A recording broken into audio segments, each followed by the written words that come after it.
2023 ত্রিপুরা বিধানসভা নির্বাচনে বিজেপি কি ক্ষমতায় ফিরবে, প্রত্যাবর্তন কি হবে, নাকি হবে পরিবর্তন, বাম কংগ্রেস জোট নাকি ত্রিপুরা মথা সরকার গড়বে?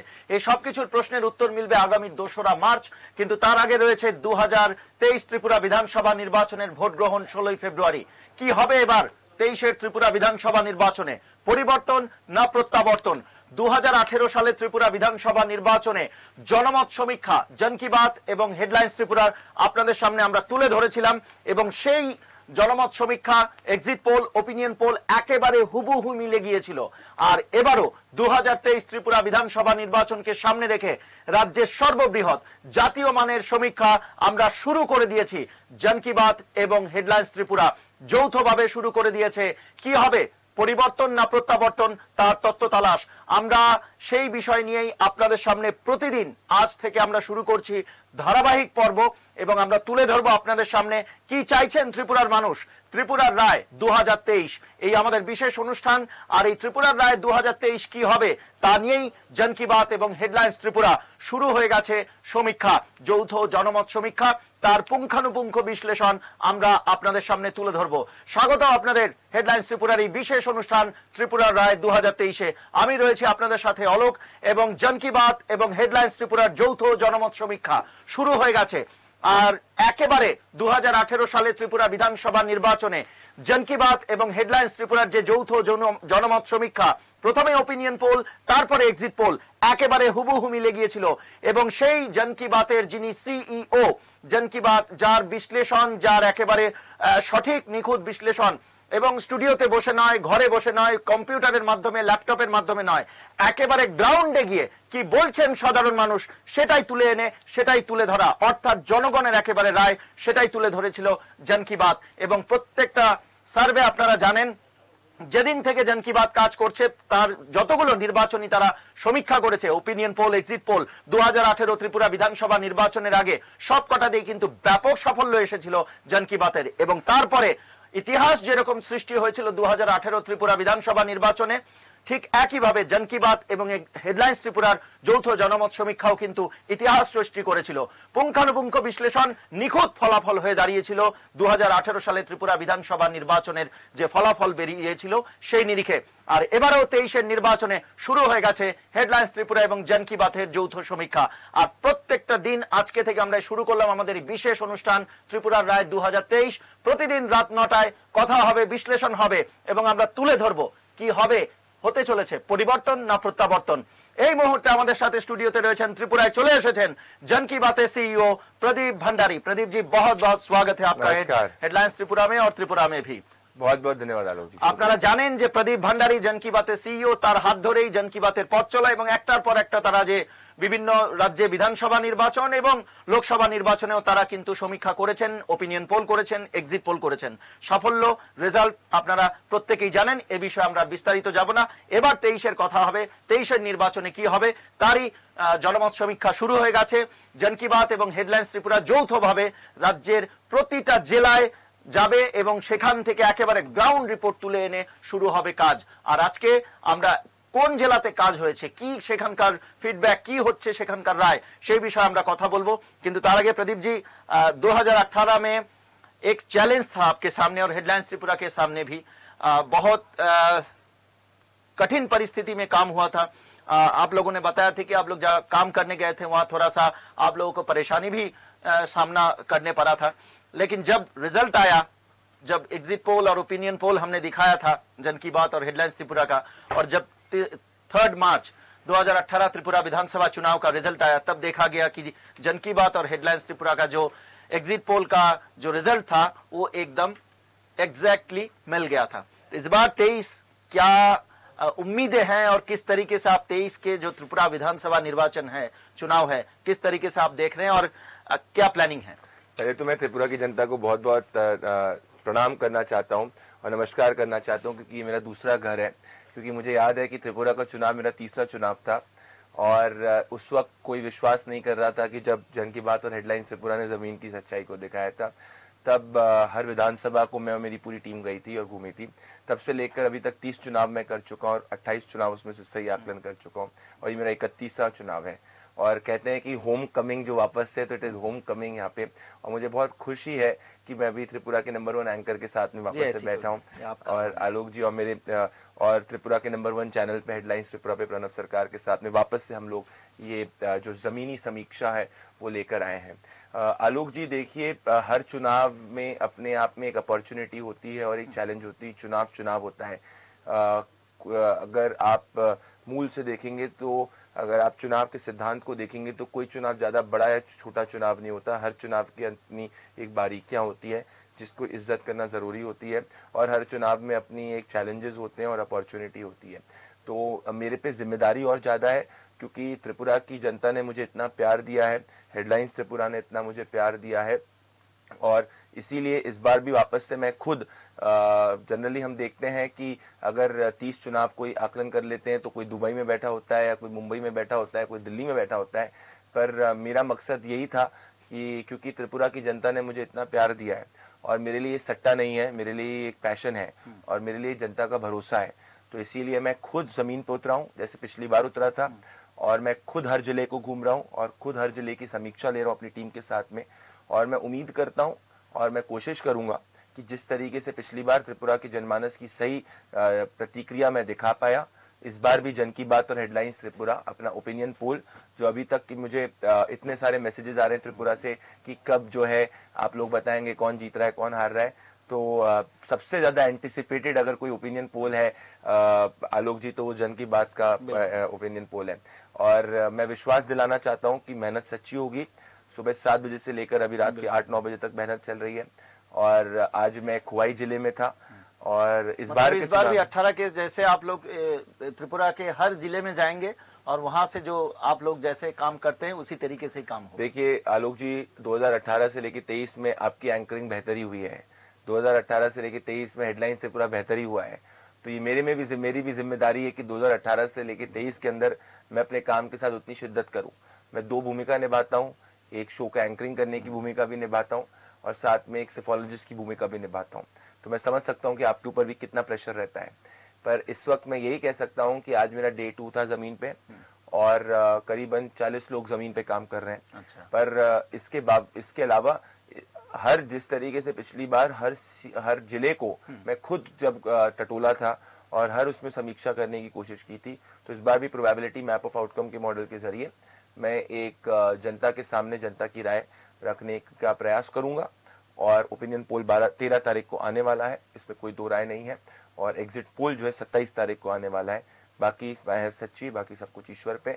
पर ये जरूर कह सकता हूं कि इस बार के भी त्रिपुरा चुनाव के अंदर डायनेमिक्स बहुत ज्यादा इंटरेस्टिंग है, क्योंकि इस बार भी एक नई पार्टी है त्रिपुरा, जिसको माता के रूप में कहते हैं, और जो इस बार एंटर करी है। मुझे याद है पिछली बार के इलेक्शन एनालिसिस में जब मैं एग्जिट पोल की का विवरण कर रहा था, तो मेरे साथ प्रद्युत खुद एक पैनल पे बैठे हुए थे, और तब मेरी और उनकी एक शर्त लगी थी, जब वो हमारी समीक्षा से मेरी समीक्षा के साथ सहमत नहीं थे, और वो शर्त भी मैं जीता था।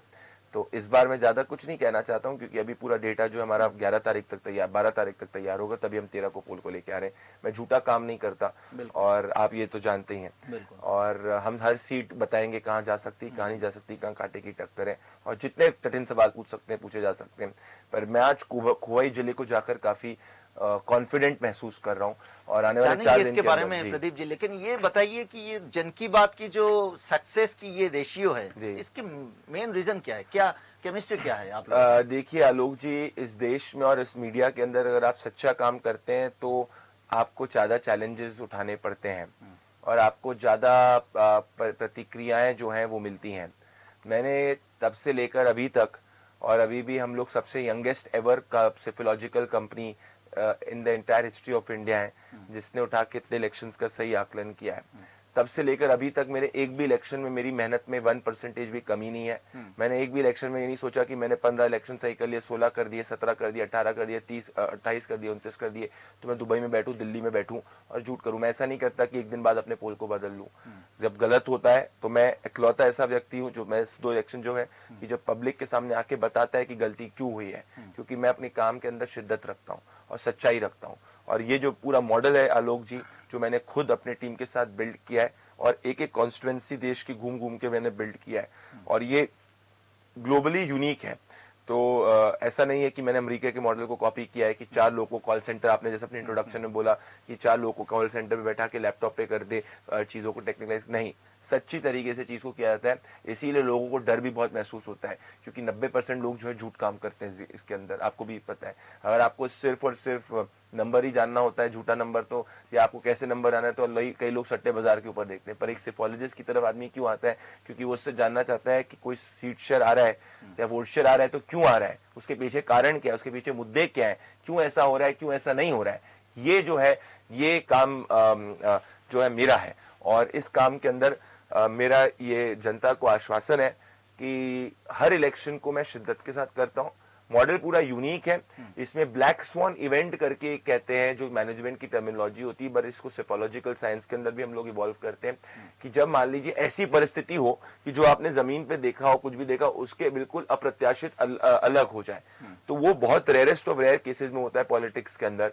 कि आपने मान लीजिए, जैसे आप भी जब ग्राउंड पे जाते होंगे, देखते कुछ है मान लो और निकलता कंप्लीटली अलग है, तो वो एक ब्लैक स्वॉन इवेंट होता है, क्योंकि हम में से कोई भगवान नहीं है ना। अगर आप नेता से भी पूछ लीजिए, लोग इतने बड़े बड़े नेता आंकड़े देते हैं और उसके बाद जाके उनके आंकड़े से कहीं भी दूर नंबर आता है, पर कोई नेता से सवाल नहीं पूछता, सवाल आदमी सेफोलॉजिस्ट से ही पूछता है। तो आलोक जी, हम भगवान नहीं है, पर हाँ, हम जमीन पे सच्ची मेहनत करने वाले, खुद के साइंटिफिक मॉडल को जो मैंने बिल्ड किया है, जो ग्लोबली किसी का कॉपी किया हुआ नहीं है, तभी जाके हमारा जो सक्सेस रेशियो है वो मोस्ट यूनिक है। तभी आप मुझसे अगर आज भी पूछेंगे, आपको भी याद होगा जब 2018 में हमने किया तो एक सीट मेरे टिप्स पे थी। ऐसा नहीं था कि सिर्फ नंबर को डाल दिया कि ये नंबर आने वाला है, जितने सीट आएगी और इतना वोट आएगा। वो तो कहीं के मैसेज कोई कॉपी पेस्ट भी करके कहीं से भी, ट्विटर से भी उठा सकते हैं। 10,000 ट्विटर पे सेफोलॉजिस्ट पड़े हुए कि मेरा प्रेडिक्शन ये, मेरा प्रेडिक्शन ये। इलेक्शन एनालिसिस, इलेक्शन साइंस ये नहीं है। इलेक्शन साइंस ये है कि आप माइक्रो डेटा की तरफ जाइए, माइक्रो डेटा से मैक्रो कंक्लूजन करिए, और उस मैक्रो कंक्लूजन के पीछे रीजन क्या है उसको जनता को बताइए, जनता वो जानना चाहती है। तो मेरे हिसाब से ये हमारी यूनिकनेस है, और यही जो है मैं हमेशा कोशिश करता हूं करने की। तो और देखिए, मेरा मकसद ये था सही ट्रेंड दिखाऊं। मतलब अगर मैं कह रहा हूं कोई पिक्चर बड़ी है, मान लीजिए गुजरात के अंदर जब अभी लास्ट इलेक्शन था, मैंने कहा था कि आम आदमी पार्टी जो है, और बहुत हम्बली कहा था कि 14% से ऊपर की पार्टी नहीं बन पाएगी, और वो 13 कुछ वोट शेयर के अराउंड ही आई। कई लोग 22 कह रहे थे, फिर जाके चेंज कर दिया। तो मैं जब कोई चीज कहता हूं तो बहुत सोच विचार की बात करता हूं, और अगर वो चीज में मान लीजिए 10 में से 9 बार भगवान की कृपा से सही होती है, और हमारे इलेक्शन मॉडल के हिसाब से सही होती है, सेफोलॉजिकल साइंस के हिसाब से सही होती है, क्योंकि उसका हम ट्रफ भी ध्यान रखते हैं, पीक भी ध्यान रखते हैं, और नहीं होता तो हम बताते हैं क्यों नहीं होती। तो कोई जुआ नहीं खेल रहा हूं मैं यहाँ पे, एक साइंस कर रहा हूं मैं, ये समझना चाहिए। दुख की बात यह कि अधिकतर लोगों ने इस देश के अंदर इलेक्शन साइंस को एक जुआ बना दिया, और ये जो मैं जुआ नहीं करता, मैं सच्ची बात करता हूं। और इसीलिए जाके आपने भी देखा होगा कि पिछली बार से लेकर आपकी भी इतनी उम्मीदें क्यों है, क्योंकि आपको पता है कि काम के अंदर झूठ नहीं होगा। अगर आप मुझसे कोई चीज पूछेंगे तो आपको पता है मैं तथ्यों के आधार पे बोलूंगा, और ये चीज इस बार भी मकसद यही है करने का। और ये मत समझिए, ऐसा नहीं लगता कि प्रदीप जी, इतने आपने काम किया है, इतना सक्सेस रेशियो आया है, चलो अभी हम लोग जो बोलेंगे, प्रदीप भंडारी जो बोलेंगे, जन की बात जो बोलेंगे वही सही हो सकता है, गलत हो सकता है। कभी ऐसा नहीं लगा कि चलो एक बना के दे देते, इस बार ठीक तरीके से काम नहीं करेंगे, जो बोलना है वो नहीं बोल देंगे? मेरी प्रवृत्ति ऐसी है आलोक जी, और मेरे हिसाब से आपकी भी यही प्रवृत्ति, जितनी मैंने आपकी एंकरिंग देखी है, शायद ही त्रिपुरा में इतने कोई एनर्जेटिकली एंकरिंग करता होगा। जब आप भी ऑन एयर आते हैं तो आप हमेशा सोचते हैं कि आपके आखिरी समय ऑन एयर पे, इसलिए पूरी मेहनत के साथ आप जनता के साथ कम्युनिकेट करते हैं। इसीलिए आज त्रिपुरा की कोई भी जेल में जाए, आलोक जी को कोई जानता है। हेडलाइंस त्रिपुरा को कोई क्यों जानता है? क्योंकि पता है कि हेडलाइंस त्रिपुरा जो है वो सच्ची बात करते हैं, और हेडलाइंस त्रिपुरा जो है वो ऑनेस्ट बात करता है। तो मेरे साथ में आप जो ये सोचने की कोशिश कर रहे हैं कि यार प्रदीप जी ऐसा क्यों है कि आप घर पे बैठ जाइए, ये चीज कर दीजिए, पर फिर मैं जब रात को सोऊंगा तो मेरे को प्रॉपर नींद नहीं आने वाली, तो मैं अपने काम के साथ मक्कारी नहीं कर सकता।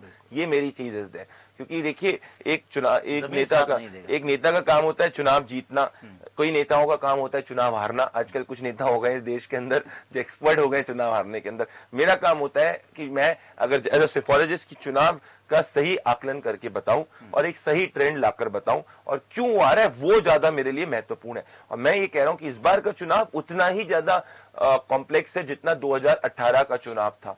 तो इस बार के इलेक्शन के अंदर नई पार्टी है, इस बार अलग अलग समीकरण है। बीजेपी ने कुछ ही समय के पहले अपना चीफ मिनिस्टर को भी बदला है, इसमें कांग्रेस और सीपीएम का एक अलायंस भी है, साथ में Tripura is a new party जो ट्राइबल सीट्स के अंदर इंपैक्ट कर रही है। यहाँ पे एक कॉन्स्टिट्यूएंसी रफली 40,000 वोट मार्जिन कॉन्स्टिट्यूएंसी के अंदर अंदर 35 से 42-45 हजार के बीच में वोटर्स होते हैं, मतलब कि मार्जिन एक सीट के अंदर कम होने वाली है, उस सीट के अंदर कम मार्जिन के अंदर डिसीजन होते हैं। तो ये सब बहुत ज्यादा इंपॉर्टेंट चीज होती है, तभी हमको ओपिनियन पोल भी देखना होगा और एग्जिट पोल को भी देखना होगा, और ये दोनों चीजें बड़ी इंपॉर्टेंट होने वाली है। तो कई ऐसा मत समझिए कि स्टेट छोटा है, ये 23 है, तो ऐसे नहीं है। This is as important for me as an Uttar Pradesh election, as a Lok Sabha election. तो प्रदीप जी, क्या लग रहा है, आप त्रिपुरा में आए हैं, 2023 त्रिपुरा विधानसभा चुनाव, तो 18 के हिसाब से 23 का माहौल कैसा है? बहुत जैसे फर्क है। बताया कि नई एक पार्टी है और इसमें बीजेपी अभी सत्ता में है, पिछली बार वो अपोजिशन में थी, तो बीजेपी के कुछ नेता कांग्रेस में आ गए हैं, कुछ दूसरे पार्टी में चले गए हैं, और लेफ्ट और कांग्रेस का एक अलायंस हुआ है। तो ये जो माहौल बना हुआ है, तो क्या लग रहा है 18 से 23 का आपका जो काम होगा इस बार थोड़ा कठिन होगा, और 23 का चुनाव का माहौल त्रिपुरा का क्या लग रहा है आपको? पल्स क्या आपने? देखिए, मैं ये कह सकता हूँ आलोक जी, कुछ फैक्टर्स हैं जो काफी ज्यादा निर्णायक है इस इलेक्शंस के अंदर। अच्छा। पहला फैक्टर ये है कि क्या त्रिपुरा माता जो पार्टी है वो नई आईपीएफटी के रूप में उभरेगी। कहने का ये तात्पर्य है कि क्या ट्राइबल वोट कंप्लीटली उसकी तरफ शिफ्ट हो जाएगा। हमें पता है कि 3 तरीके के ट्राइब, यहाँ पे एक ही ट्राइबल नहीं, देव बर्मा है, रियाम है, एक सजातिया भी है जी। तो क्या पूरे ट्राइबल्स उस तरफ शिफ्ट होंगे? क्या उससे कितनी सीट कन्वर्जन होगी, पहली चीज। और अगर ऐसा होगा तो नुकसान ज्यादा किसको होगा?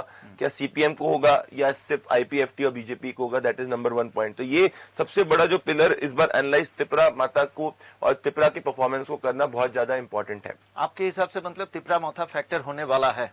देखिए, कुछ भी होगा, फैक्टर तो है। अच्छा। अब वो कितनी सीट्स लेके आए, सीट्स लाए या नहीं लाए, बहुत सीट्स लेके आए, ये तो हम ओपिनियन पोल में बताएंगे। अच्छा। पर फैक्टर है, ये ऐसा नहीं हो सकता कि it's not at all a factor. Factor है। अब वो सीट कन्वर्जन होगा, कितना होगा कितना नहीं होगा, वो हमें देखना होगा। दूसरी बात, इस बार सीपीएम और कांग्रेस का अलायंस हुआ है, तो क्या हमेशा हिस्टोरिकली सीपीएम और कांग्रेस एक दूसरे से विरोध लड़ी हैं? हमेशा कांग्रेस ने हमेशा जितना भी अपना लड़ा है सीपीएम के अगेंस्ट लड़ा है। अब बीजेपी तो एक रीसेंट फिनोमेना है जो त्रिपुरा पॉलिटिक्स में 2018 के बाद इमर्ज हुई थी। 16 में तो 13 में तो हार्डली एनी थी। सो ये दोनों जब साथ में आए तो क्या इनका वोट ऐड होगा कि नहीं होगा? क्योंकि कई लोग कह रहे हैं साथ में, जैसे मैंने उत्तर प्रदेश के अंदर था कि सपा और बसपा जब साथ में आए थे तो वोट ऐड नहीं होता आया था, वोट ट्रांसफर नहीं हो पाया था, क्योंकि ये दोनों एक दूसरे की कॉम्पिटिटिवली हमेशा लड़े एक दूसरे से। तो जब मैं अगर किसी वोटर से पूछता हूं कि आपने की चांद, कि आपने पद्म फूल चांद, कि आपने सीपीएन चांद, कि अपना त्रिपुरा माता चांद, तो इसके सिचुएशन के अंदर ये देखना बड़ा इंपॉर्टेंट होगा कि जो व्यक्ति सीपीएम चाह रहा है, क्या वो व्यक्ति कांग्रेस का व्यक्ति भी सीपीएम में जा रहा है, या कांग्रेस का व्यक्ति मान लीजिए अलायंस होने के कारण जो है बीजेपी के अंदर भी शिफ्ट हो रहा है। So this is also very important कि अलायंस में वोट शेयर एक दूसरे के बीच में ट्रांसलेट होगा कि नहीं होगा, क्योंकि अगर ये वोट शेयर ट्रांसलेट नहीं होगा तो ये अलायंस का पर्पस डिफीट हो जाएगा। और तीसरा साथ में ये है कि भारतीय जनता पार्टी का नैरेटिव क्या है इस बार, क्योंकि पिछली बार तो एक एंटी इनकम्बेंसी चलो पलटाई के अंदर आप सरकार जीत गए थे, पर इस बार की स्थिति के अंदर आप गवर्नमेंट में 5 साल रहे हैं, तो आपको परफॉर्मेंस जो है वो अपनी कॉन्स्टिट्यूंसीज के अंदर बताना पड़ेगा। कई जगह अगर आपके कैंडिडेट के खिलाफ एंटी इनकम्बेंसी, तो वो सीट्स आप किस तरीके से जीत पाएंगे? तो इसमें ये भी देखना इंपॉर्टेंट होगा कि प्राइम मिनिस्टर नरेंद्र मोदी कितनी सभा करते हैं, उन सभाओं का क्या इंपैक्ट होता है। कल ही जो है होम मिनिस्टर अमित शाह यहाँ पे काफी समय, आई थिंक 2 रैलीज हैं और 1 रोड शो है। सो एक इलेक्शन जहां पे सीट शेयर मार्जिन कम होती है, वहां पे और ज्यादा कठिनाई हो जाती है, क्योंकि वहां पे 500,000 वोट जो है इजीली शिफ्ट हो जाते हैं, और 500,000 वोट से शिफ्ट होने से पूरा चुनाव का वो सीट शिफ्ट हो जाती है। सो ये 3 जो फैक्टर्स हैं आलोक जी, ये इंपॉर्टेंट है, क्योंकि इस वक्त साइलेंस है। इस वक्त अगर आप भी जब ग्राउंड पे देखे होंगे तो आपने भी देखा होगा कि ऐसा कोई करंट बहुत बड़ा नहीं है। अब इसमें कुछ भी हो सकता है, ऐसा नहीं हो सकता। कहने का मेरा मतलब ये है कि लोग कहते थे कि 14 और 19 के बीच में, अरे 19 में वो करंट नहीं है 14 में, पर हमको तो दिखा था ग्राउंड पे कि सब मोदी जी कह रहे हैं, और उससे ज्यादा मैंडेट हमने भी कहा था कि 300 प्लस आएगी, तब लोगों ने मुझे बहुत गालियां बकी थी, पर जाके 300 प्लस हुई, और वो जनवरी में ही मैंने कहा था। तो हमें अल्टीमेटली देखना है कि वो सीट कौन जीता। और इसमें एक और चीज आलोक जी निर्णायक है कि जब ट्राइबल कंसोलिडेशन अगर होता है तो जो बंगाली वोटर काउंटर कंसोलिडेशन है वो कैसे हो रहा है, क्या वो हो रहा है कि उसके अंदर सीपीएम और बीजेपी के अंदर ड्रिफ्ट हो रहा है। तो ये सब बहुत ज्यादा इंपॉर्टेंट फैक्टर्स हैं जो इस बार के इलेक्शन को मेरे हिसाब से और ज्यादा इंटरेस्टिंग बना रहे 2018 के कंपैरिजन के अंदर। सो ये आप मत सोचिएगा कि election easy, in fact I am finding this कि this election has to be looked at every seat and every district. बिल्कुल, एब्सोल्युटली। प्रदीप जी, ये एक दिखने में आता है हर सभी पार्टी के जो रैलीज होते हैं, जो मीटिंग्स होते हैं, उसमें जो उनके जो समर्थक हैं वो भीड़ होता है एक, तो ये भीड़ क्या वोट बैंक में होता है ज्यादा से ज्यादा? आप इतने दिनों से काम कर रहे हैं, तो ये मेरा भी जानने का बहुत इच्छा है। और ये सब कहते हैं कि हम लोग से, जब हम लोग जाते हैं किसी रैली में किसी पार्टी के, पूछते हैं ऐसे बोल कितना लोग हुआ, कितना लोग हुआ, कितना लोग हुआ। तो ये जमावड़ा, ये जमायत क्या फैक्टर होता है वोट बैंक में चुनाव से पहले? कई बार आलोक जी इसमें बड़ा स्पष्ट मैं कह सकता हूं कि जरूरी नहीं है। कई बार अब हमने देखा होगा कि लोग जो है सिर्फ सुनने के लिए आते हैं, पर वोट उनको पता है किसको डालना होता है। कई बार क्या होता है कि हर पार्टी अपने कार्डर्स को मोबिलाइज कर लेती है, पर उसका ये मतलब नहीं है कि जो न्यूट्रल वोटर है, जो कोई पार्टी का कार्डर नहीं है, वो जो है किसी भी पार्टी को शिफ्ट होगा। अच्छा। तो जितना भीड़ है उसका ये कोई गारंटी नहीं है कि आपको उतना वोट ट्रांसलेट होगा। अच्छा। ये माहौल बनाने की बात है, और अभी अल्टीमेटली पार्टीज भी ये चीज समझ रही। देखिए, जरूरी ये इसलिए क्योंकि अगर आप कैंपेनिंग नहीं करोगे तो लोगों को लगेगा कि यार ये कैंपेनिंग नहीं कर रहा, मतलब ये कॉन्फिडेंट नहीं है, तो वो जरूरी है। पर आजकल के दौर के अंदर आलोक जी, चुनाव के वक्त आप कितनी कैंपेनिंग करते हो उससे ज्यादा ये महत्वपूर्ण है कि चुनाव जब नहीं होता तब आपका जनता से कनेक्ट क्या है। अच्छा। मतलब अगर आज प्राइम मिनिस्टर नरेंद्र मोदी को आप देखेंगे तो उनका कनेक्ट जनता से ऐसा नहीं कि भाई जब मान लीजिए लोकसभा का चुनाव अनाउंस होगा उसके 3 महीने पहले ही होगा, उस वक्त ही बिल्कुल रैपिड अग्रेसिवली, पर उसके पहले भी एक बॉन्ड बनाने की कोशिश की गई है। तो क्या वो नेता जब चुनाव नहीं था तो क्या जनता के सुख दुख में खड़ा हुआ? क्या उस नेता में घमंड है कि घमंड नहीं है? क्या वो जनता की बात सुनता है? क्या उसने जनता के काम किए? और ये सब जो चीजें होती हैं ये बड़ी इंपॉर्टेंट होती है। तो आजकल वो दौर गया कि आप सोचोगे कि आपको 5 साल आप एमएलए बन गए और उसके बाद आपने 4 साल जनता को कुछ नहीं सुना और आखिरी 1 साल आप हाथ जोड़ लोगे जनता के सामने। जनता सब समझती है। तो ये, और बात रही भीड़ की, कोई उसका डायरेक्ट कोरिलेशन नहीं है। हमने कई बार देखा है, वैसे एग्जाम्पल देता हूं, बिहार के अंदर जब बीजेपी 2014 के बाद 15 का चुनाव हारी थी तो बहुत भीड़ आई थी, पर अल्टीमेटली वो कास्ट कॉम्पोजिशन उस तरीके से नहीं हो पाई, वही कास्ट आ रही थी इधर। तो वो नीतीश कुमार और आरजेडी साथ में आकर उस सरकार को बनाए।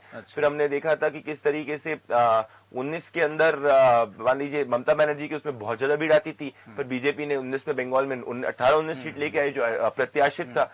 उसके तो राहुल गांधी की सभाओं में भी कई जगह भीड़ आती है, पर उसका ये मतलब नहीं है कि उसमें से इतने वोटर्स ट्रांसलेट हो जाए। अमेठी में जब राहुल गांधी स्मृति ईरानी से कंटेस्ट किए थे तो वो भी दिखाते थे क्योंकि भीड़ आई है, पर ultimately Smriti Irani demolished Rahul Gandhi electorally. सो इसका कोई डायरेक्ट कोरिलेशन नहीं है। अल्टीमेटली जो न्यूट्रल वोटर है, जो किसी पार्टी का कंप्लीट कार्यकर्ता नहीं है, वो कहां पे ड्रिफ्ट होता है, जिसको हम कहते हैं फ्लोटिंग वोटर, वो बहुत इंपॉर्टेंट होता है। आपको अपने कार्यकर्ताओं को तो बनाना ही, अगर वो आपके किला ढह गया है, ऐसे इमारत की बात हो गई कि अगर भाई आपने इमारत बनाना चाहते तो आप ईंट पत्थर रखेंगे, तो आपके कार्यकर्ता जो है वो ईंट पत्थर है, तो वो तो होना जरूरी है। पर अल्टीमेटली इमारत पूरी अच्छी बनेगी कि नहीं बनेगी, उसके अंदर की बहुत सारी चीजें निर्धारित करती है, तो वो फ्लोटिंग वोटर निर्धारित करता है। तो ये माहौल बनाने की बात होती है, एक दूसरे के ऊपर साइकोलॉजिकली जरूरी है दोनों तरफ से भीड़, पर भीड़ का इतना एग्जैक्ट नहीं। कई बार क्या होता है, लोगों को पता ही होता है कि इसको किसको वोट डालना है, तो फिर वो देखने के लिए उस तरीके से जाते नहीं है या करते नहीं है। तो इसलिए कोई डायरेक्ट मैं ऐसा नहीं कह सकता कि जितनी भीड़ होगी उतना वोट पड़ेगा, ऐसा कुछ नहीं। प्रदीप जी, एक बात बहुत आश्चर्यजनक दिखने में आ रहा है इस बार 2023 त्रिपुरा विधानसभा चुनाव में पिछले चुनाव के अगर हिसाब से देखा जाए तो एक, जैसे आपने भी बताया, हम लोग भी देख रहे हैं, थोड़ा आश्चर्य है कि साइलेंस सा माहौल बना हुआ है ये सभी पॉलिटिकल पार्टीज में या जनता में भी। तो ये क्यों है? ये जैसे आपने 18 में देखा था, तो ये 23 में थोड़ा साइलेंट का माहौल, और जैसे कि हम लोग त्रिपुरा में देखते हैं कि किसी भी चुनाव में, खासकर विधानसभा चुनाव में, एक माहौल जो बना होता था, एटमॉस्फेयर, इस बार वो देखने को नहीं मिल रहा है। मैं आपसे सहमत हूं, क्योंकि इतना जोश और उमंग इस वक्त लोगों में नहीं है। अब ये किसको नुकसानदायक होगा ये हमको देखना बड़ा इंपॉर्टेंट होगा, और ये कुछ समय में पता चल जाएगा। क्योंकि आलोक जी, आप भी जब ग्राउंड पे रिपोर्टिंग करने के लिए, एंकरिंग करने के लिए घूम रहे होंगे तो आपने देखा होगा कि जब 2018 में इतना बड़ा माहौल था, चलो पलटाएगा, ऐसा नहीं है। आप देखिए क्या होता है, जब भी कोई नेशनल पार्टी एक चुनाव के अंदर उतरती है तो वो नेशनल पार्टी अगर पावर के लिए क्लेमेंट होती है, मतलब कहने का मतलब है कि मान लीजिए एक रीजनल पार्टी है वो, या एक पार्टी जो 30 साल से सत्ता के अंदर है, और उस पार्टी को हराने के लिए मान लीजिए उसको पिछले बीजेपी आई थी तो उसने अपनी पूरी ताकत झोंक दी थी उस सेंस में। अब इस बार बीजेपी पावर के अंदर है। अभी तक हमने बीजेपी के कैंपेन में वो एनर्जी नहीं देखी जो पिछली बार देखी थी। अभी भी 7 से 8 दिन बचे हुए हैं, 8 से 9 दिन। हो सकता है कि एकदम से बॉम्बार्डिंग हो जाए, पर फर्क ये आलोक जी कि अगर आप सोचोगे कि बाहर से नेताओं को आप लेके आओगे और उससे आप बहुत सारे यहाँ पे कैंपेनिंग करोगे, तो उससे त्रिपुरा की जनता को फर्क नहीं पड़ेगा।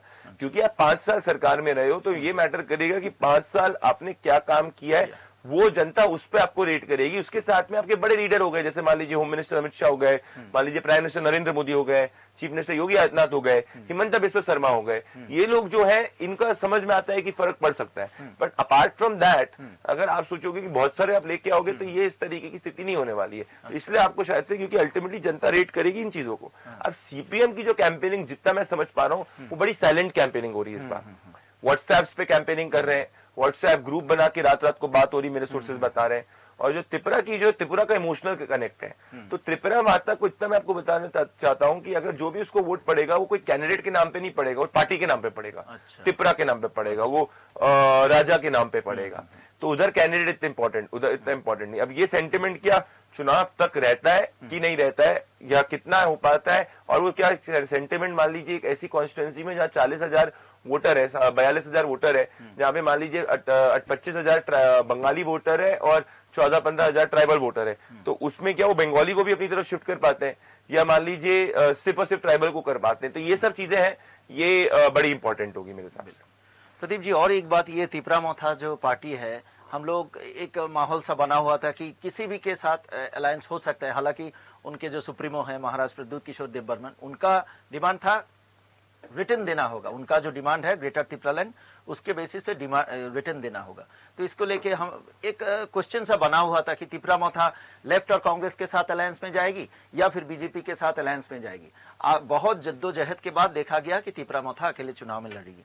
इसको आप किस नजरिए से देख रहे हैं कि ये अकेले चुनाव लड़ना तिपरा मोथा का, ये उनके लिए बेनिफिट होगा या लॉस होगा, उनके लिए तो समय बताएगा।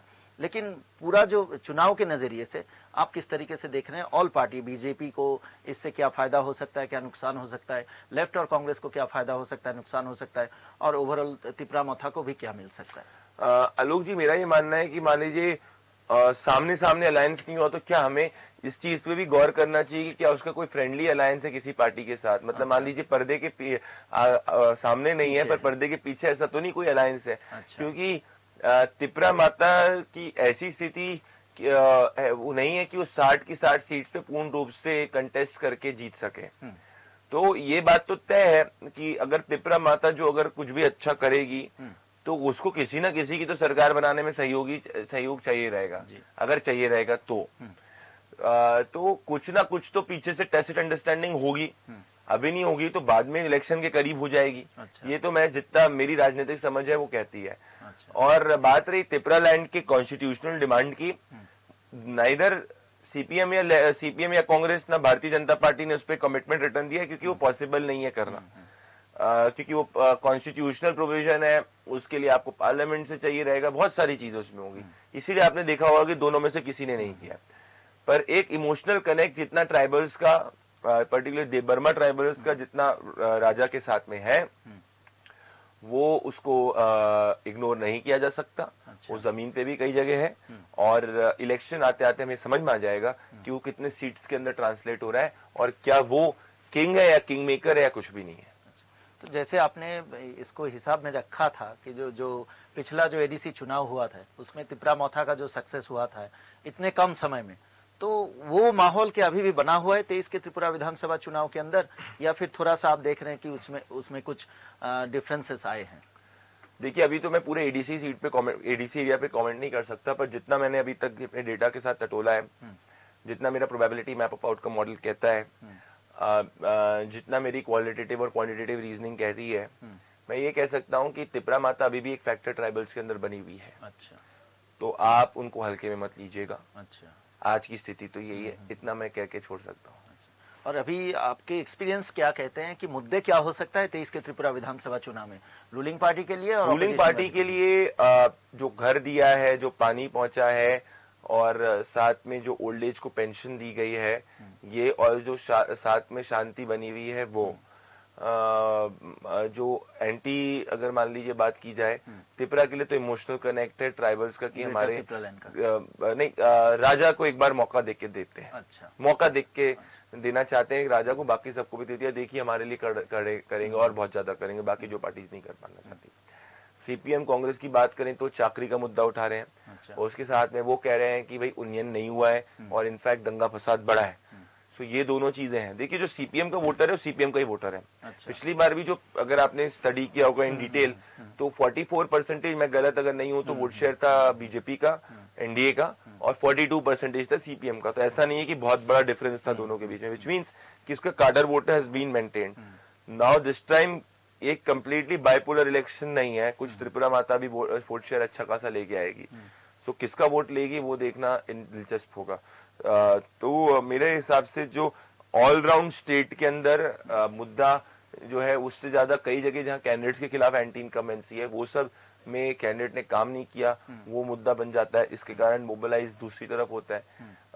जो बात अगर मैं करूं ट्राइबल की, तो ट्राइबल के अंदर त्रिपुरा माता इज अ फैक्टर, इस can not be denied at all. और अगर बीजेपी के पक्ष की बात करूं तो जो ये सुविधाएं पहुंची है ये एक इम्पॉर्टेंट है। साथ में इस स्टेट को भी निर्णय लेना होगा कि मान लीजिए वो एक ऐसी पार्टी के साथ रहना चाहती है जो सेंटर के अंदर जुड़ी हुई है, या एक ऐसे को मौका देना चाहती है जो सेंटर से परे। क्योंकि जनरली हमने नॉर्थ ईस्ट में देखा है कि अगर आपको याद होगा कि आप सोचते होंगे कि त्रिपुरा कांग्रेस और सीपीएम एक दूसरे से लड़ती थी, पर हमेशा कांग्रेस सीपीएम यहाँ पे आ जाती थी। उसका आप आज ही उदाहरण देख लिए कि दोनों ने अलायंस कर लिया, विच मीन्स कि एक अंडरस्टैंडिंग थी कि तुम त्रिपुरा संभालो, हम सेंटर संभालेंगे। तो जनरली नॉर्थ ईस्ट के जो राज्य हैं वो प्रो सेंटर रहे हैं, अगर आपने देखा होगा, प्रो वो पार्टी रहे जो सेंटर में है। अच्छा। तो क्या इस बार ये भी फैक्टर होगा कि नहीं होगा, या एंटी इनकमेंसी बहुत ज्यादा है कि बीजेपी हार जाएगी, ये सब है। तो इसलिए मैं कह रहा हूँ इस बार का election is not Alok ji as big a cake walk as it. नया कुछ दिख रहा है जन की बात को इस बार? दिख रहा है बिल्कुल। प्रदीप जी, और एक बात, ये कोरोना के समय में जो बीजेपी की यहाँ की सरकार जो काम किया है उसका क्या कुछ असर होगा? हालांकि अभी तक तो मुझे जमीन पे ये नहीं दिख रहा है। तो अभी और एक बात, ये सवाल उठ रहा है बहुत, हम लोग जहां जा रहे हैं हम लोग से भी पूछा जा रहा है, तो ये क्वेश्चन उठा हुआ है अभी तक के जो आपने काम शुरू किया है अभी तक, इसको आप किस तरीके से देख रहे हैं? जो लेफ्ट और कांग्रेस की जो अलायंस है, इसमें जहां इन दोनों का वोट का जो शेयर है, क्या कांग्रेस सीपीएम को वोट डालेगी? सीपीएम की तरफ से जहां कांग्रेस के कैंडिडेट हैं, लेफ्ट के नहीं हैं, वहां पूरा लेफ्ट का वोट कांग्रेस के कैंडिडेट को जाएगा, या फिर जहां कांग्रेस की कैंडिडेट है वहां जहां लेफ्ट के नहीं है वहां कांग्रेस का पूरा वोट लेफ्ट में जाएगा? ये सवाल मैं 9 तारीख को आपको बता दूंगा। 9 तारीख को अभी क्योंकि मैं 9 तारीख को 72 घंटे में आपको इस चीज का मैं आंसर दे दूंगा, क्योंकि मैं इस पे एक मेरा डेटा कुछ धीरे धीरे दिखा रहा है, पर अभी मैं डेफिनेटिव कंक्लूजन पे नहीं पहुंचा हूं। तो मैं अभी इस पे कोई कमेंट कर दूंगा तो मेरे दर्शक को ये बता सकते हैं 9 तारीख को मैं आपको ये जरूर बता दूंगा कि क्या सीपीएम और कांग्रेस का पूरा वोट एक दूसरे की तरफ ट्रांसफर हो रहा है या नहीं हो रहा है। ये मैं इस सवाल का जवाब मैं 9 तारीख को आपको पूर्ण रूप से दे दूंगा। एकदम बिल्कुल। তাহলে যারা দর্শকরা অনুষ্ঠান দেখছেন এবং যাদের এই বামফ্রন্ট এবং কংগ্রেসের কর্মী সমর্থকদের মধ্যে যাদের একটা প্রশ্ন, বা সাধারণ মানুষদের মধ্যে যাদের একটা প্রশ্ন যে এই বাম কংগ্রেস জোটে যেখানে বামফ্রন্টের প্রার্থীরা রয়েছেন সেখানে কি কংগ্রেসের পুরো ভোটটা বামফ্রন্ট প্রার্থীর সমর্থনে যাবে, আবার যেখানে কংগ্রেসের প্রার্থী রয়েছেন সেখানে বামফ্রন্টের ভোট পুরোটা কি কংগ্রেসের প্রার্থীর অনুকূলে যাবে? বাম কংগ্রেস জোটে এই প্রশ্নটা কিন্তু রাজ্য রাজনীতির অলিন্দে বড় হয়ে দাঁড়িয়েছে 2023-এর ত্রিপুরা বিধানসভা নির্বাচনে। কি বলছে জন কি বাত, কি বলছেন প্রদীপ ভান্ডারী, সেটা কিন্তু আপনারা আগামী 9 ফেব্রুয়ারি আমাদের এই অনুষ্ঠানে জানতে পারবেন। প্রদীপবাবু জানিয়ে দিলেন যে এই যে অঙ্কটা বা এই যে প্রশ্নটা এটা কি হবে, কি রকম হয়ে দাঁড়াবে, তার পুরো একদম নিখুঁত বিশ্লেষণ, নিখুঁত অ্যানালিসিস প্রদীপবাবू জানাবেন आगामी 9 फरवरी। तो प्रदीप जी, अब आज आपने खुआई में काम किया है, तो खुआई के बारे में थोड़ा जानेंगे। खुआई को लाल गढ़ कहा जाता है, सीपीएम का गढ़ कहा जाता है। तो 2018 में चलो पलटाई के समय में भी बीजेपी सत्ता में आई आईपीएफटी के साथ अलायंस बना के, लेकिन खुआई का जो सीट है वो बीजेपी नहीं जीत पाई। तो खुआई में कुल मिला के जितने विधानसभा सीटें हैं और खासकर खुआई, अभी माहौल क्या देखा आपने? देखिए, मैं आपको ये भी आपने दर्शकों को बता दीजिएगा कि जब जन की बात अपना एक ओपिनियन पोल देगा तो 13 तारीख को ये बता दूंगा मैं कि खुआई की सीट कौन जीत रहा है, हार रहा है। मुझे ये मैं इसका गारंटी दे रहा हूं आपको कि मैं बता दूंगा आपको। अब अगर बात करें कि खोवाई में माहौल क्या रहेगा, दर्शक को और बता दें कि আপনারা যারা অপেক্ষায় রয়েছেন যে 2023 ত্রিপুরা বিধানসভা নির্বাচন নিয়ে জন কি বাত এবং হেডলাইন্স ত্রিপুরার ওপিনিয়ন পোল, এক্সিট পোল কি হবে, কবে হবে সেই বিষয়ে কিন্তু কাজ শুরু হয়ে গেছে। প্রদীপ জি একদম পরিষ্কারভাবে আপনাদের জানিয়ে দিলেন যে জন কি বাতের পুরো টিম সঙ্গে হেডলাইন্স ত্রিপুরার টিম একেবারে পুরো রাজ্য জুড়ে, রাজ্যের যে 8টি জেলা রয়েছে সেই 8টি জেলায় একেবারে গ্রাউন্ড রিপোর্টে একদম নিখুঁত পরিশ্রম, নিখুঁত কাজের মধ্যে দিয়ে আপনাদের সামনে রিপোর্ট তুলে ধরবেন এবং আগামী 13ই ফেব্রুয়ারি জন কি বাত এবং হেডলাইন্স ত্রিপুরার ওপিনিয়ন পোল, মনে রাখবেন তারিখটা 13ই ফেব্রুয়ারি 2023, জন কি বাত এবং হেডলাইন্স ত্রিপুরার ওপিনিয়न पोल 2023 त्रिपुरा विधानसभा निर्वाचन के सामने रखे। प्रदीप जी क्या क्या काम किस तरीके से हुआ है? देखिए खोवाई की आपने बात की, क्योंकि मैं खोवाई की एक बात बता सकता हूँ कि पिछली बार में इस बार में एक छोटा सा फर्क ये है कि पिछली बार जो बीजेपी ने कैंडिडेट दिया था वो अगरतला से दिया था, if I am not wrong, और इस बार लोकल कैंडिडेट को दिया है। तो क्या उससे वोट ऐड होगा बीजेपी का? पिछली बार अगर मैं गलत नहीं हूं तो 3000 समथिंग मार्जिन से सीपीएम जीती थी, तो इस बार क्या लोकल कैंडिडेट देने से वो मार्जिन बीजेपी क्रॉस कर पाएगी कि नहीं कर पाएगी, ये देखने दिलचस्प होगा। देखिए अगर सीपीएम कांग्रेस सरकार बना रही है तो उसको एक तरफा खोवाई की सीट जीतनी चाहिए, तो आप भी मानेंगे, क्योंकि अगर व्यक्ति सरकार बना रहा है, मतलब एक पार्टी सरकार बना रही, तो अपने गढ़ में तो इजिली बना पाएगी। और जैसा कि आपने अभी दर्शकों को बताया कि खोवाई हमेशा से एक सीपीएम और कांग्रेस का गढ़ रहा है, तो खोवाई की सीट इसीलिए बहुत ज्यादा इंपॉर्टेंट है इस पूरे के पूरे इलेक्शन एनालिसिस के अंदर। इसीलिए आप लोगों ने खोवाई से ही, मैंने खुद पर्सनली खोवाई से शुरू किया। आज मैं खोवाई के पूरे जिले के अंदर ही था और मैंने खोवाई के 6 की 6 सीट जो है वो मैं खुद विजिट किया हूं और अच्छा लगा काफी विजिट करके, और कुछ बहुत अच्छी इंटरेस्टिंग चीजें भी समझ में आई। और अगर मैं एक चीज और आपको कह देता हूं, कोई भी पार्टी अगर इस पॉइंट पे सोच रही है कि वो सरकार बना रही है आज की तारीख में, तो शायद से गलत होगी। मतलब सभी पार्टी को बहुत मेहनत करने की, निश्चित होने की अभी कोई स्थिति नहीं है, कोई निश्चित होने की जरूरत नहीं है। तो अगर आपको कोई नेता मिले और वो बोले कि वो निश्चित रूप से बना रहे हैं, तो आप समझिएगा कि वो आपको लपेटे में लेने की कोशिश कर रहे हैं, भले वो बीजेपी हो, भले वो सीपीएम हो कांग्रेस के साथ में, या भले वो त्रिपुरा माता हो। ये जो आने वाले 7 दिन है, और इसके पहले भी अगर किसी ने बता दिया कि त्रिपुरा में क्या हो रहा है, झूठ बोल रहा है। क्योंकि जनता ने अपना मन बनाना अभी पिछले कुछ, अब धीरे धीरे जनता अपना मन बनाना शुरू कर रही है। तो अगर जनता अपना पूर्ण रूप से सही मन बनाएगी, वो इलेक्शन के करीब बनाएगी। ये वो इलेक्शन नहीं है कि जनता ने 1 महीने पहले ही सोच लिया है कि क्या होने वाला है। तो अगर आलोक जी, अगर आपके त्रिपुरा के अंदर कोई चैनल या मान लीजिए कोई लोग या कोई एजेंसी लेके आई है पोल की क्या होने वाला है, ये अगर 2-3 दिन के अंदर भी ले आएगी, तो आप समझ लेना वो पोल सही नहीं है। अच्छा। मैं इसलिए कह रहा हूं, भले वो सही हो जाए, गलत हो जाए, पर वो है ही नहीं। इसलिए क्योंकि आप मुझे बताइए, आपने मुझे व्हाट्सएप किया था कि प्रदीप जी आप जो है इस समय पे क्यों आ रहे हैं? बिल्कुल, क्योंकि ये भी सवाल था, क्योंकि आलोक जी देर से क्यों भाई? देर नहीं, सही समय पे मैं, अच्छा, सही, क्योंकि इसके पहले अगर मैं आके कुछ बता दूं तो वो जनता की सही पल्स नहीं होगी आलोक जी। और आलोक जी आप भी इस वक्त घूम रहे हैं इतना, और आपने भी ये अब इस वक्त अपने दर्शकों को बताया कि इस वक्त वो माहौल नहीं है जो पिछली बार का था। तो हम लोग यहाँ पे कोई कैंपेनिंग पार्टी का तो करने नहीं आए, हम लोग तो है जनता की ओपिनियन बताने आए। और जनता की ओपिनियन तब बताना सही है जब जनता अपनी ओपिनियन बनाना शुरू कर रही है। और मैं आपको डेफिनेटली ये कह रहा हूं कि यही सही समय है जनता की ओपिनियन को टटोलने का, और इसीलिए जन की बात हेडलाइंस त्रिपुरा बिल्कुल सही समय पे है। और कम से कम 16-17 घंटे हर दिन मेहनत हो रही है आलोक जी। और जब मैं आपके साथ जब ऑफिस जाऊंगा, फिर रात को डेटा टैबुलेशन आज का होगा, फिर सुबह 7:30 बजे वापस से फील्ड पे हो जाएंगे। तो ये 8 से 9 दिन जो है अग्नि परीक्षा है, ये मैं कह सकता हूँ। आप लोग बहुत हार्ड वर्क कर रहे हैं। बात करें ठंडी का मौसम है, ठंडा आपके लिए ठंड है, दिल्ली वालों के लिए ठंड नहीं है, तो फिर भी जी। पर बात एक और चीज करें आलोक जी, मैंने जैसे कहा कि खोवाई में जो मुझे 2 सीट्स बड़ी इंटरेस्टिंग लगी, खोवाई तो बहुत इंटरेस्टिंग है, और खोवाई पे मेरा कॉन्फिडेंस बहुत है, क्योंकि मेरा जो एनालिसिस है वो मतलब जो अभी तक मैं देखा हूं, और एक मैंने उसको ट्रैक करने का भी पूरा मेथोडोलॉजी क्रिएट की भी है। तो खोवाई पे मैं काफी कॉन्फिडेंट रहूंगा, और ब्लैक स्वान इवेंट जो मैं खोवाई में सोच रहा हूं उसको अवॉइड कर सकता है। साथ में आसाराम बाड़ी और रामचंद्र घाट भी जो है 2 बड़े इंटरेस्टिंग टेस्ट केसेस हैं। तलाईमुरा और कल्याणपुर और कृष्णापुर में इतना कोई इशू नहीं है, कृष्णापुर में तब भी ठीक है, बट ये 3 अलग अलग वेज में। कृष्णापुर में जो सिटिंग एमएलए थे उन्होंने बीजेपी छोड़ के वहां निर्दलीय उम्मीदवार, पर इशू क्या है कि क्या वो निर्दलीय उम्मीदवार को बंगाली वोटर वोट करेगा कि नहीं करेगा? देखिए आज के दौर में आलोक जी, जनता उसको वोट करती है जो जीत सकता है या जीतने वाले को हरा सकता है। या मान लीजिए कोई बहुत पॉपुलर फेस है जिसको तीसरे व्यक्ति वोट कर रहा है, इन्हीं तीन ही कारणों की वजह से कोई वोट डालता है। तो क्या वो जो इंडिपेंडेंट खड़े हुए हैं उनमें इतनी क्षमता है कि वो 1000, 1500, 2000 वोट पोल कर पाए, ये इंपॉर्टेंट है। প্রদীপ জি, থোড়া দর্শকও বতা দে, স্বাভাবিকভাবে আজকে খোয়াই বিধানসভা কেন্দ্র নিয়ে আলোচনা হবে, পাশাপাশি খোয়াই জেলায় যতগুলি বিধানসভা সিট রয়েছে, বিধানসভা আসন রয়েছে, সেটার উপরে আলোচনা হবে। প্রদীপ ভান্ডারী সেটার উপরেই আলোচনা করছেন এবং আজকে জন কি বাত এবং হেডলাইন্স ত্রিপুরা টিম তাদের যে সমীক্ষার কাজ শুরু হয়েছে সেটা খোয়াই জেলা থেকেই শুরু হয়েছে এবং খোয়াই জেলায় আপনারা জানেন যে 6টা বিধানসভা আসন রয়েছে।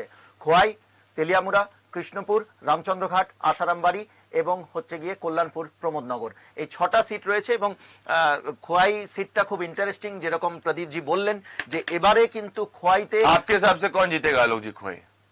आज नहीं, आप जब ओपिनियन आप जब ग्राउंड पे गए थे खोई में आपको क्या दिखा? मेरा इस बार लग रहा है कि मैं आपके साथ ही सहमत हूं कि इस बार लोकल बीजेपी का लोकल कैंडिडेट होने से टफ फाइट होने वाला है। आलोक जी के बीजेपी हार सकती है इस बार का चुनाव? खवाई नहीं, टोटल अभी तो बताने का मौसम, तभी तो जो एक क्या इसमें सस्पेंस जो है, पब्लिक जो है इतने दिनों से वेटिंग में है कि कब जन की बात और हेडलाइंस त्रिपुरा 2023 त्रिपुरा विधानसभा चुनाव को लेके कुछ बता रहे, ओपिनियन पोल, एग्जिट पोल। आप जब ग्राउंड पे जा रहे हैं, नेताओं से करते हैं बात, आप तो इतने पॉपुलर है त्रिपुरा के अंदर, तो आप नहीं, बस आप क्या समझ पा रहे हैं? क्या नेताओं में घबराहट है इस बार कि बीजेपी कह रही हो 50 ले आएगी, सीपीएम कह रही हो 40 ले आएगी, त्रिपुरा कह रही हो 35 ले आएगी? क्या आप क्या समझे अपने? मैं आपका इस सवाल का जवाब दे रहा हूं, इसमें बता रहा हूं, थोड़ा पब्लिक को बता दूं कि दर्शक जो हैं उनको बता दूं कि आपने क्या एनालिसिस किया। কৃষ্ণপুরে আপনারা জানেন যে কৃষ্ণপুরের বর্তমান যিনি বিধায়ক, উনি বিজেপির বিধায়ক ডাক্তার অতুল দেববর্মা, উনি কিন্তু বিজেপি পদত্যাগ করেছেন বিজেপির বিধায়ক পদ থেকে এবং উনি নির্দল প্রার্থী হিসেবে কৃষ্ণপুর বিধানসভা কেন্দ্রে ভোটে দাঁড়িয়েছেন 23-এর নির্বাচনে। কিন্তু কতটা ফ্যাক্টর হবেন, কতটা ভোট টানতে পারবেন সেটা সময় বলবে। এটা প্রদীপ ভান্ডারী, জন কি বাত এবং প্রদীপ জি এটার অ্যানালিসিস করলেন।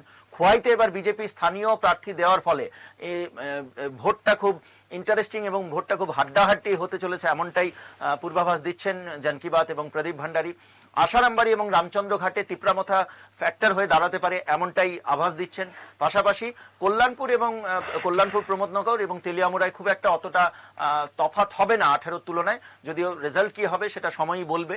তবে এই ছিল আপাতত খোয়াইয়ে 6টা বিধানসভা আসন নিয়ে জন কি বাত এবং হেডলাইন্স ত্রিপুরার যে সমীক্ষা চলছে তার অ্যানালিসিস। এবার এই 6টা আসনে কে কোন সিটে জয়লাভ করতে পারে, সম্ভাবনা কার কতটুকু, সে বিষয়ের জন্য কিন্তু আপনাদের অপেক্ষা করতে হবে। और प्रदीप जी, आप जो बोल रहे हैं, तो आज ही जो बात हुआ था, काम करते करते जिनसे बात हुई, खासकर बीजेपी के बारे में अगर बताएं, मिनिस्टर्स जो हैं, नेताएं जो हैं, एमएलए जो हैं, वो कॉन्फिडेंस है, कुछ कॉन्फिडेंस है कि वो भी सीट भी बता रहे कि हम लोग को ये सीट मिल रहा है, ये सीट लेके हम लोग सत्ता में आएंगे, सरकार बन चुकी है, बस समय की बाकी है। हम लोग को कोई बता रहे हैं कि 40 मिलेगा, कोई बता रहे हैं कि 42 मिलेगा, कोई बता रहे हैं कि 43 मिलेगा, कोई बता रहे हैं कि हम लोग 30 क्रॉस कर जाएंगे, 30 क्रॉस कर जाएंगे। और जो अपोजिशन वाले हैं वो लोग का कहना है कि इस बार बीजेपी का पत्ता साफ, बीजेपी इस बार सरकार नहीं बना पाएगी, जो गठबंधन है वही सरकार बना। नेताओं का भी मैं देखता हूँ आलोक जी कि भले उनके प्रेडिक्शन सही हो गलत हो, हर चुनाव में बोलते हैं कि दूसरे का पत्ता साफ होने वाला है, हम जीतने वाले हैं। ये तो इनसे कॉन्फिडेंस तो सीखना ही चाहिए। जी प्रदीप जी, थोड़ा अगर बता दें कि किस विषय पे ये आप लोग का जन की बात और हेडलाइंस त्रिपुरा का ये जो ओपिनियन पोल और एग्जिट पोल आने वाला है, तो काम जो हो रहा है, विषय किस किस विषय पे क्या लेके आप जा रहे हैं जनता के सामने? जनता के सामने एक प्रॉपर डेटा बेस्ड सर्वे जो है, क्वेश्चनर है, वो तैयार किया गया है। साथ में इलेक्शन एनालिस्ट जो है उसकी क्वालिटेटिव रीजनिंग कर रहे हैं, मतलब कि जनता वोटर के माइंड को पढ़ने की कोशिश कर रहे हैं। तीसरी चीज ये है कि हर जो कॉन्स्टिट्यूएंसी में जाया जा रहा है, हर उस कॉन्स्टिट्यूएंसी के अंदर उस कॉन्स्टिट्यूएंसी के डेमोग्राफी के हिसाब से जाया जा रहा है, मतलब कितने बंगाली वोटर हैं, कितने ट्राइबल वोटर हैं, कितने तेलुगु वोटर हैं, तो इन सबको ध्यान में रखकर उस तरीके से पूछा जा रहा है। चौथी चीज है, ये ध्यान रखा जा रहा है कि सिर्फ एक पार्टी के कार्यकर्ताओं से बातचीत ना हो, जेन्युइन वोटर से बात हो जो कोई भी पार्टी के कार्यकर्ता से नहीं जुड़ा हो। पांचवी, महिलाओं, पुरुष, युवा, बुजुर्ग, इन सब से ध्यान रखा जा रहा है कि सैंपलिंग प्रॉपरली हो। 8वां ये है कि इसको बैठ के नॉइस कैंसिल की जा रही है, क्योंकि हर व्यक्ति का बायस होता है, आलोक जी का बायस होगा, प्रदीप भंडारी का बायस होगा, तीसरे आदमी का उसको कैंसिल कैसे किया जाए, उसके अंदर जन की बात ने एक अपनी प्रॉपर मेथोडोलॉजी बिल्ड की हुई है, वो भी उस पर भी ध्यान रखा जा रहा है। तो हम लोग हर सीट के ओपिनियन पोल के साथ में आएंगे, हर डिस्ट्रिक्ट के ओपिनियन पोल के हिसाब से आएंगे, हर सीट डिस्ट्रिक्ट के साथ में overall vote share range, seat share range के साथ में आएंगे, और क्या मुद्दे इस बार चुनाव को डिटरमाइन करें उसके साथ भी आएंगे। मतलब जो पूरा सर्कल है उस सर्कल को कंप्लीट किया जाएगा, एकदम कहीं भी खामियां नहीं होगी या फिर कोई भी नेग्लिजेंसी भी नहीं होगी। नेग्लिजेंसी का सवाल ही नहीं होता। बिल्कुल प्रदीप जी, तो आज के लिए बस इतना ही, बहुत बहुत शुक्रिया आपका, धन्यवाद। थोड़ा दर्शक को बता दें कि कल कौन सा जिला है, किस जिले पे काम करना है। अभी देखिए, आज धलाई पे भी काम हुआ है, खुवाई पे भी काम हुआ है।